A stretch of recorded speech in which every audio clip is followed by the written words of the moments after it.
and anyone who tries to stand between us will regret it. His power silenced the world, but it was his tenderness that made her fall even deeper. In private he shed his armor, revealing the man beneath the man who ran his fingers through her hair after they made love, whispered promises against her skin, who looked at her as though she was the only light in his dark world. One night, under the chandeliers of his private island estate, Ethan dropped to one knee, holding out a flawless diamond ring. "You surrendered yourself to me," he whispered. "Now let me surrender my entire life to you." Tears filled Amara's eyes as she whispered. They stood together, billionaire and intern, dominant and submissive against the world, bound by a love few could understand, but none could break. Amara never expected her life to change the moment she stepped into the towering glass skyscraper that pierced the Manhattan skyline, the headquarters of Sinclair Enterprises. Ethan Sinclair, billionaire, ruthless, infamously private, and dangerously attractive. He was everything the world whispered about, and more commanding presence.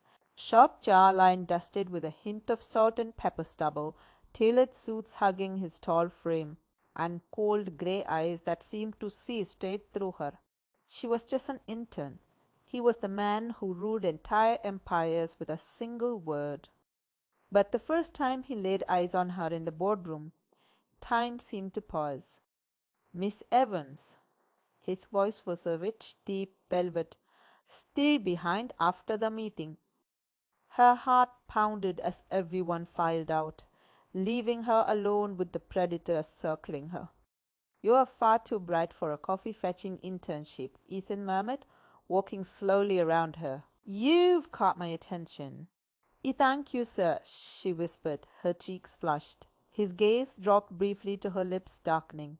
"Do you know what happens to women who catch my attention, Amara?" he asked, voice like silk over steel. She swallowed. "No, Mr. Sinclair." Hai stepped closer, so close she could feel the hate radiating off him. "They become mine." Their relationship ignited like gasoline meeting flame. He was demanding, dominant, insatiable. In his penthouse that overlooked the glittering city, he took control physically, emotionally, entirely. Silk restraints, whispered commands, and long nights that left her breathless and aching for more. Every inch of her body belonged to him, and he never let her forget it.